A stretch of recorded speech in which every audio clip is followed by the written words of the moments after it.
बिस्मिल्लाहिर्रहमानिर्रहीम, अस्सलाम वालेकुम। 92 न्यूज के साथ मैं हूं फैजान भट्ट और मैं हूं सोनिया शेख। हेडलाइंस आपने जानी, बुलेटिन का बाकायदा आगाज करेंगे आलमी मंजरनामे से। नाजरीन, यूक्रेन तनाजे पर रूस का मगरिब को सख्त पैगाम। 10 रोजा जंगी मशकें आज से शुरू। S-400 मिसाइल सिस्टम और शिकोई लड़ाका तैयारे भी मशकों में शामिल है।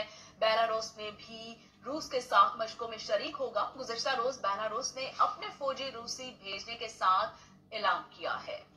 इस हवाले से मजीद क्या तफसीलात जानते हैं। मॉस्को से हमारे साथ हमारे नुमाइंदा शाहिद गुरमद मौजूद है। शाहिद, बताइएगा, मशकें की जा रही हैं, एक वाज़े पैगाम दिया जा रहा है मगरिब को कि आप पर हमला किया जा सकता है अगर कोई तखरीबकारी का मौका मिला तो।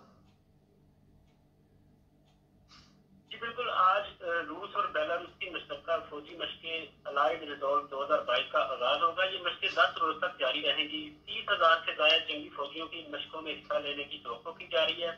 रूस का ताकतवर तरीन दिफाई निजाम जमीन से फिजा में मार करने वाले मिसाइल सिस्टम S-400 की 2 बटालियन और सुखोई Su-35 12 लड़ाका तैयारे भी इन जंगी मशकों में शामिल होंगे। रूसी वजीर दिफा सर्गेई शोइगु का कहना है कि बेलारूस के हमरा हम इस साल 20 से ज्यादा फौजी मशकें करेंगे।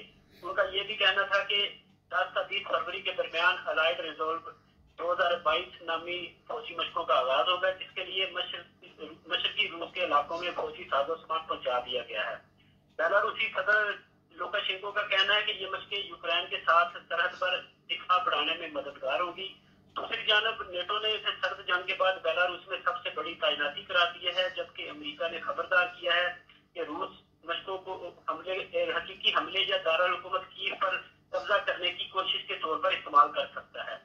आलमी मुबस्सिरीन का कहना है कि मशकों के दौरान बड़े पैमाने पर हमले का इम्कान नहीं है, लेकिन इस इम्कान को मुस्तरद नहीं किया जा सकता कि कशीदगी के दौरान किसी भी तरफ से गलती का नतीजा जंग की सूरत में निकल सकता है। जी अच्छा शाहिद, ये बताइएगा कि ये मशकें किस इलाके में हो रही हैं?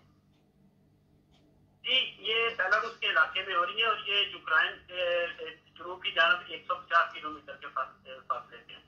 ये बेलारूस में। ठीक है, बहुत शुक्रिया शाहिद गुरमद, आप इस हवाले से अपडेट करें।